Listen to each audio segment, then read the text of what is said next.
For more than 2,000 years, Jerusalem has never been just a city. It is memory. It is prayer. It is the place where faith, history, and mystery collide. And within the ancient heart of this city lies a location so modest, so easily overlooked, that for centuries it remained hidden beneath dust, stone, and assumption. The Pool of Siloam.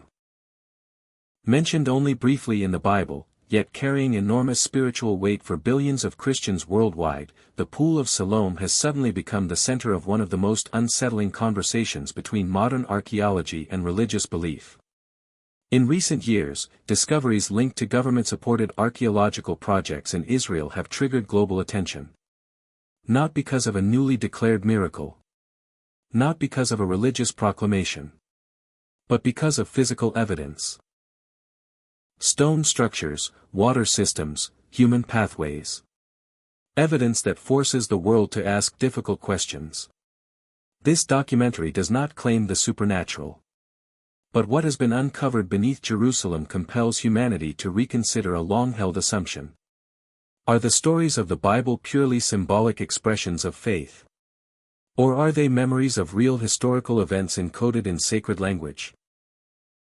According to the Gospel of John, Jesus sent a man blind from birth to wash in the Pool of Siloam. After doing so, the man returned with sight.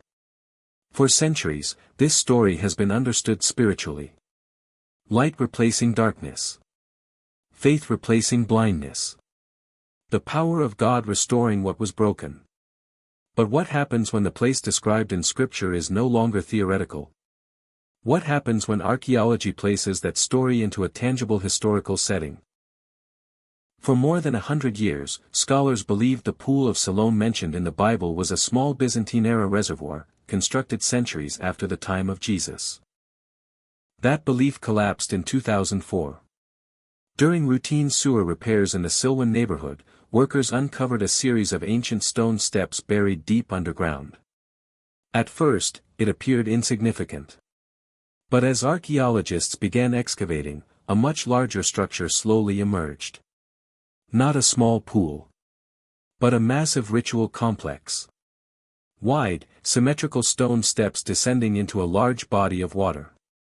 A design capable of accommodating thousands of people simultaneously. Carbon dating and ceramic analysis pointed to a startling conclusion. 1st century CE. Precisely the period in which Jesus is believed to have lived and taught. This discovery does not prove a miracle. But it places the biblical narrative firmly within its historical context. And the findings did not stop there. Researchers discovered that the Pool of Siloam was directly connected to Hezekiah's tunnel, an ancient water system described in the Hebrew Bible. This confirmed that the pool was not merely functional. It was ceremonial. In Jewish law, pilgrims were required to undergo ritual purification before ascending to the Temple Mount. The Pool of Siloam sat exactly along the pilgrimage route leading toward the temple.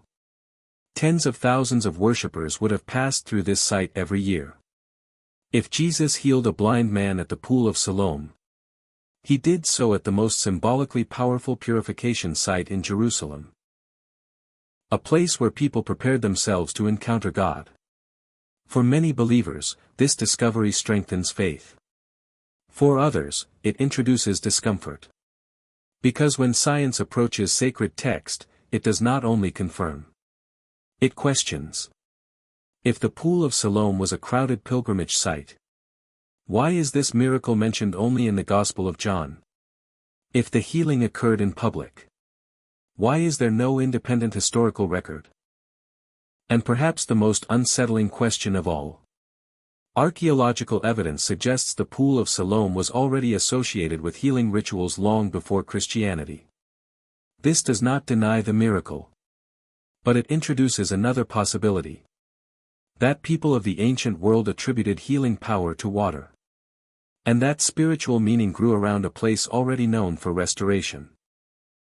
Some conservative Christian scholars worry that such interpretations diminish the divine nature of Jesus' miracles.